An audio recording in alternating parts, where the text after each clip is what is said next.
I have a confession to make. I've never seen the Before Trilogy by Richard Linklater, and over the next 3 days, I want to change that. I own the beautiful Criterion edition of these three movies, Before Sunrise, Before Sunset, and Before Midnight. I want to be able to watch each movie, give you my thoughts, share my honest opinions, and finally get to experience these beautiful films. In case you don't know what the Before Trilogy is about, we follow Celine, who is played by Julie Delpy, and Jesse, who's played by Ethan Hawke, from their first meeting as idyllic 20-somethings to the disillusionment they face together in middle age. The Before Trilogy also serves as a document of a boundary-pushing and extraordinarily intimate collaboration between directors and actors, as Delpy and Hawke imbue their characters with a sense of lived inexperience and age on screen along with them. So they initially filmed Before Sunrise in 1995, then they filmed Before Sunset in 2004, and they finally finished the trilogy with Before Midnight in 2013. And I've heard a lot of people say that these movies are simply just beautiful conversations between these two characters, and those are my favorite types of movies. So over the next 3 days, I'm going to watch each movie, I'm going to set up some cozy snacks, and I'm going to share my thoughts about my first ever time watching the Before Trilogy. So let's start with Before Sunrise. Before Sunrise was filmed in 1995. We follow Celine, who is a Paris University student who is on a train bound for Vienna when she comes across a tourist named Jesse, and they decide to spend the day together before he returns to the US. As the pair roam the streets of the stately city, Richard Linklater's tenderly observing gaze captures the uncertainty and intoxication of young love, from the awkward stirrings of attraction to the hopeful promise that Celine and Jesse make upon their inevitable parting. I feel like this is going to crush me because I just know that they're not going to end up together. It kind of reminds me of like Normal People by Sally Rooney, where you just know these people are not meant to be together forever. But I am so excited to hear their conversations and see what this movie is all about.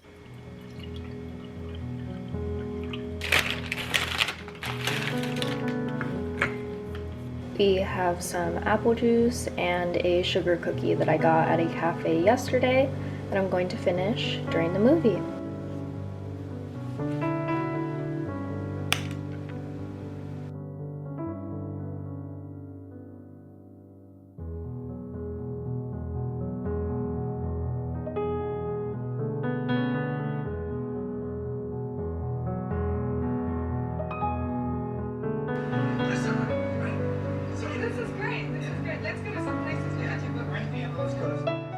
I watched Before Sunrise and I really enjoyed it. I gave it 4 stars on Letterboxd. This film is definitely for the thought daughters. It's for the people who muse and yearn and philosophize. Is that even a word? Philosophize? Philosophize about their life and their existence and their place in the world. It is the perfect movie that captures the essence of clicking with someone and being able to be vulnerable with them. It reminds me of the article that says if we want the rewards of being loved, we have to submit to the mortifying ordeal of being known. One of my favorite aspects of the film is how awkward they are at the start. Ethan Hawke and Julie Delpy are perfectly able to capture the hesitation that one has when they initially meet someone, where you don't really know what to talk about, you laugh uncomfortably, and that was captured beautifully in the train scene because it felt like watching a first date. It felt clumsy and they bounced back and forth beautifully with one another, and once they get off the train and go to Vienna and explore that entire city for the day,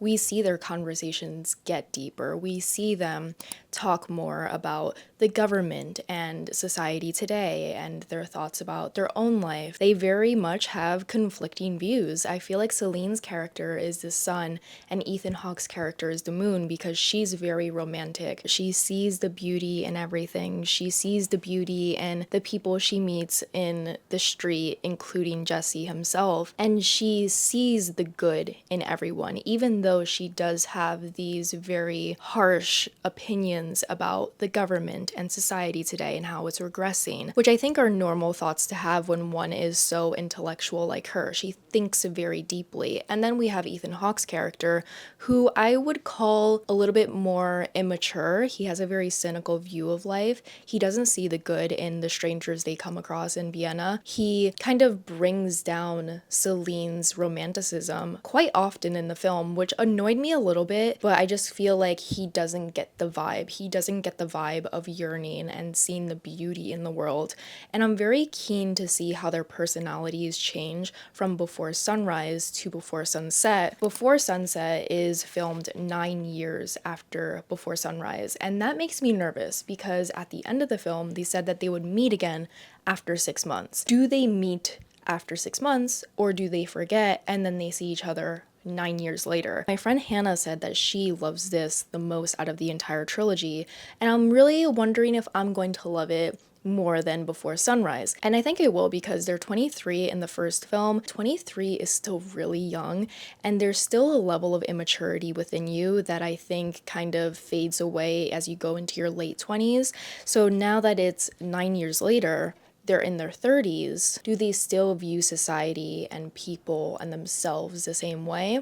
Obviously not, because we change so much year to year, and they have their own experiences before they meet together, and I'm sure they're going to share those experiences with one another. I'm really excited to see not only that aspect, but to see them grow older and to see what they're going to get up to next. So in the back, it says, Celine tracks down Jesse, who's now an author, at the tail end of his book tour in Paris, with only a few hours left before he's to board a flight home back to the States. Meeting almost a decade later after their short-lived romance in Vienna, they find their chemistry rekindled by increasingly candid exchanges about professional setbacks, marital disappointments, and the compromises of adulthood. I'm so excited about this. I didn't know he becomes an author. I'm really excited to see if he discusses literature and the publishing industry in general. I feel like I'm going to like this even more because I think I would have loved Before Sunrise if I was younger. I think if I saw it when I was like 16, 17,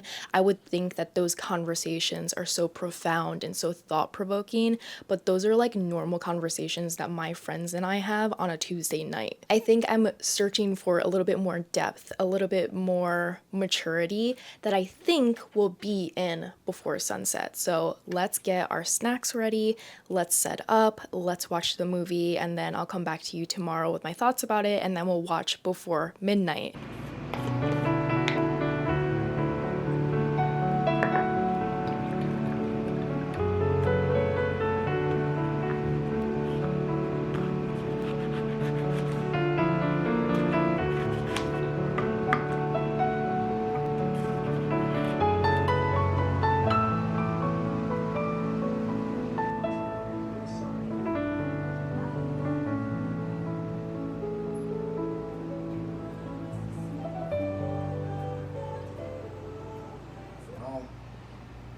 Yeah, happening simultaneously.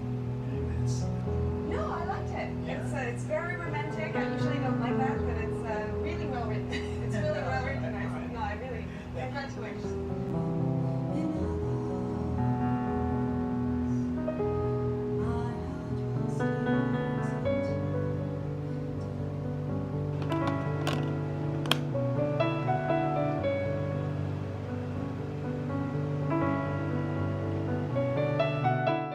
I finished watching Before Sunset and took some notes in my notebook, and I think this might be my favorite installment in the trilogy so far. So Before Sunset follows Celine and Jesse after 9 years from their initial meeting in Before Sunrise, and we follow Jesse as he is doing a book signing in Paris for the book that he wrote, which was inspired by his experience with Celine. We follow him as he is talking to the crowd, and they're wondering if it's inspired by true events, and he's kind of alluding that it is, but he won't share who he shared this time with because it's really personal to him. And then he spots Celine in the crowd, which truly made me gasp because just seeing them reconnect after all those years was like a breathtaking experience, and I really do love how these two actors have such palpable chemistry with one another. It is just so present within all of these films, and it feels so effortless, it feels so natural. And I wrote in my notes that Celine works for an environmental organization and she's trying to put her need for social change into her job, and you can tell that she's really passionate about it and she feels like she has a real purpose in life. Meanwhile, Jesse found his purpose in writing about his own life but kind of fictionalizing it for an audience, and it's a great way to kind of relive the moment that has been swirling in his mind for so many years. I was wondering if they met when they promised that they were going to meet the following year, 9 years ago. They actually didn't meet, which was so heartbreaking but also so realistic that if you made a promise to a stranger, would you actually truly uphold it, especially if you're going to a different country to meet them again? Throughout the course of this film, the second installment, we follow them over the course of one evening because Jesse has to go back to America after this book signing and he only has a couple of hours to be able to spend time with Celine before he gets onto his plane. And I noted that Jesse feels more optimistic and Celine feels a little bit more jaded to the world, which is kind of switching their roles in the first film, because in the first film, Celine is looking at the world through rose-colored glasses. She is so romantic and she romanticizes any aspect of her life. And in this film, because they're 9 years older, their personalities change, as does everyone's personality, because you grow up and you have these different experiences that shape how you view the world. And I think that Jesse had a more romantic view of life and he had so many dreams and aspirations and these really big feelings. Meanwhile, Celine is a little bit more jaded to the world because she's working in a job that is very crushing because you are fighting so much for these changes and it's very often that you don't actually succeed. And I think that that environment really shifted Celine's perspective on life and how she views the future, the world. She felt a little bit more hardened. And then I also noted that I would just love to chat with Celine about politics, desire, and fulfillment in life. She just seems like a character that I would love to sit down and have coffee with. It's very rare for me to see a character where I'm like, I would love to be friends with them. I would love to act like them. I would love to view the world the way that they do. And I found that Celine, both in Before Sunrise and Before Sunset, just has a view of the world that I truly agree with. Everything that she spoke about, I was like, yes, absolutely. And I love how much she wants change in the world and how much she feels like she could enact change. But also she just discusses politics in general and her own feelings about that. And I love how that's interwoven into the story because it feels so natural, it feels so authentic to a conversation, how it shifts from desire to politics to your profession to your personal life. And I also just really appreciated all the long takes in this film because there are so many moments where you are watching Celine and Jesse walk down a street and talk to one another and there's not a single cut in the entire scene. And you can tell how much effort is put into this scene, both from a directorial stance, but from the stance of an actor, because you have to make this conversation feel effortless. You have to kind of make it feel like there is no script. And that's exactly what every single one of these films feel like. The actress for Celine said in the IMDb fun facts that people think that these movies are actually very much improv, and it's not. They rehearse this endlessly, so it feels so deeply authentic, it feels so natural, and that is so impressive. I've never truly seen a film where two characters are speaking to one another and it feels so lifelike. It feels like I'm just watching two friends speak to one another in front of me. And the way that they move about the scene, the way that they talk, the way that they kind of let their words flow, similar to that of how I'm talking right now, feels so natural. It doesn't feel like there's a script at all, and I just really loved that. And I also wrote down that I think these films are like a masterclass in listening. I took a class in college which was literally just called listening, and it was an entire class that teaches you about the importance of listening, different listening styles, and how to properly listen to people. I always kind of view both real life situations and situations in stories of whether or not the characters are actually listening to one another. And this is a perfect example of two characters or two people who know how to properly listen to one another.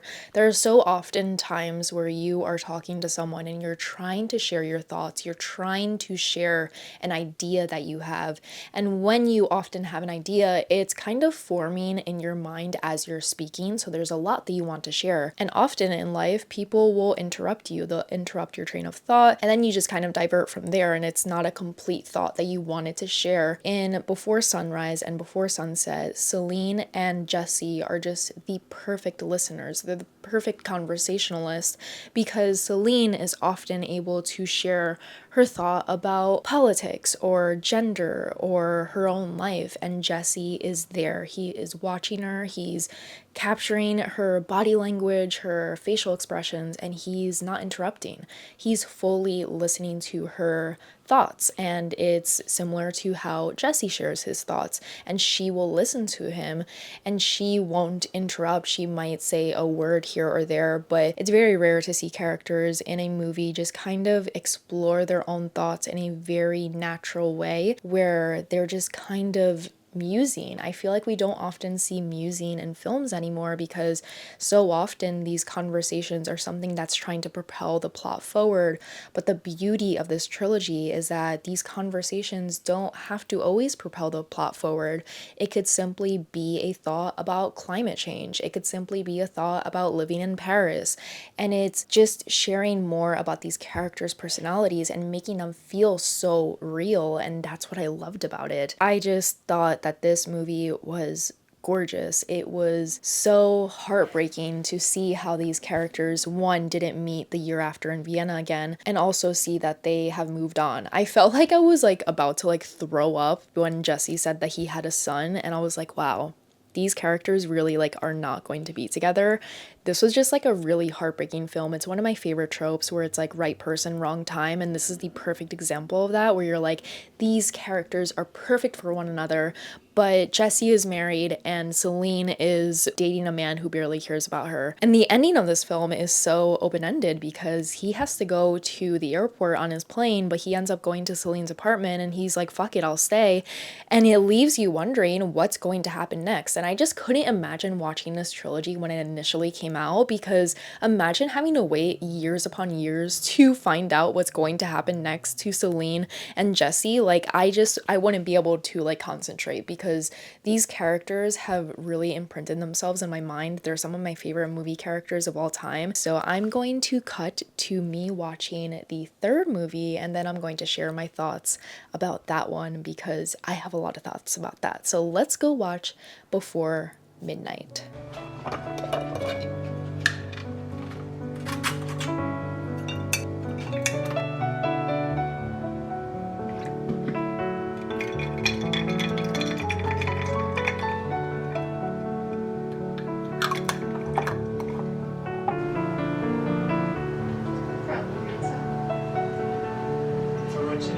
Et vous aussi, hein.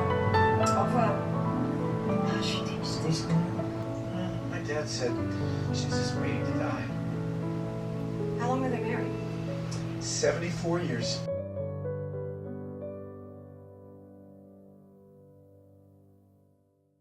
Once again, I wrote my thoughts down about Before Midnight, and let's get into it. Before Midnight was such an interesting conclusion to this trilogy because we find out that Celine and Jesse are together and they have twin daughters, and Jesse is actually dropping off his son to the airport to go back to his mother, who Jesse had divorced. And I wish I didn't know that before starting the movie because that felt like a spoiler to me, and it kind of like ruined the moment because I was wondering, are they finally going to get together? And I wish that they didn't tell me that they were already together because that was such a big revelation to me, and it kind of was like ruined just by reading the synopsis of the next movie. But after we drop off Jesse's son at the airport, we follow Celine and Jesse and their twin daughters on a vacation in Greece, and they're staying with friends in a house and they are having dinner with one another. They're discussing technology and its future and how it's going to impact their children and impact their own careers. People are using robots to kind of fill in the gaps of their own lives and how that is happening today, it's kind of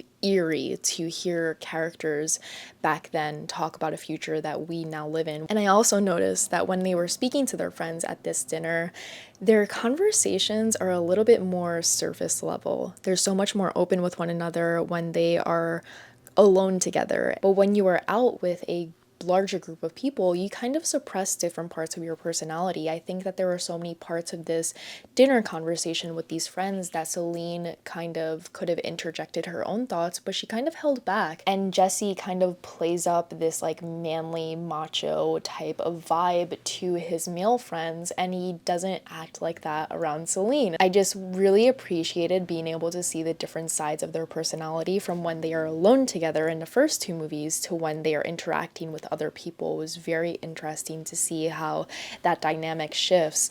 And then I put that there were so many different arguments that they had in this film because, once again, they're settled in their relationship, they're parents now, compared to how simple it felt when they were together in Before Sunrise and Before Sunset. And there were so many arguments and so many lines where they said things to one another that were so difficult to hear because they obviously know how to cut into one another when you're this far into a relationship. You know the different sentences and different thoughts that will hurt the most, and that's the scary part of being in love because they know you at your best and they know you at your worst. Those arguments were so sad to witness, but also so deeply realistic for a relationship. And I actually wrote in my Letterboxd review, are you willing to accept the person you love or cling to the person that they were when you first met? And I think that's what Before Midnight felt like for me. Before Midnight felt like the tipping point in Jesse and Celine's relationship. And if you were to ask me, do you think these characters are going to be together after the film is over? I would say no. I think that they would separate as a couple and have to take a couple years apart. And I kind of wish that there was a fourth installment in this trilogy because I actually would greatly love to see Celine and Jesse divorced and them coming back together 10 years later with their children who are older.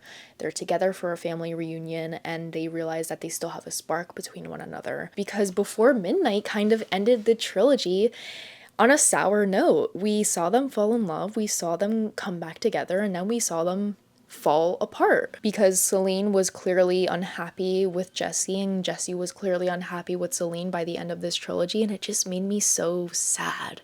So that was the trilogy. I saw the trilogy for the first time ever. I had so many thoughts. I thought this was a masterclass in exploring proper listening. It's a masterclass in characterization. These characters felt so real. They felt like a friend. It was a masterclass in dialogue and chemistry. I've never seen two actors have so much chemistry with one another. Everything about them felt effortless, from their fights to falling in love to their musings about life. And what makes this trilogy so beautiful is that most of it centers around two characters who are just walking and talking. And there's something so beautiful about characters who aren't distracted by the world around them. They're simply focused on the person who is either across from them or standing right next to them, and their conversations are so real. Their conversations shift in so many different directions in a way that it would if you were talking to a friend. And I knew that I would enjoy this trilogy, and I know so many people have been telling me to see it for so long, so thank you to Michelle for buying me the box set because I just am so excited to be able to watch these special features. If you've seen the Before trilogy before, let me know which is your favorite installment and why, and whether or not you think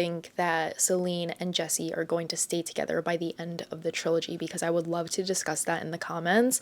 Let me know if there are any other trilogies or movies that you think I should see and vlog my experience of watching for the first time. I would love to create more movie vlogs on here in the future. And so sorry about the shifting light. I am so regretful of sitting here because the sun keeps going in and out behind clouds and it's just going to be a bitch to edit, but it's fine. If you want to follow me anywhere else on social media, including my Letterboxd, that is linked down below. If you want to join my YouTube membership to help support this channel, that will also be linked down below. And thank you so much for watching until the end. I hope you have a great day and I will see you very soon. Bye!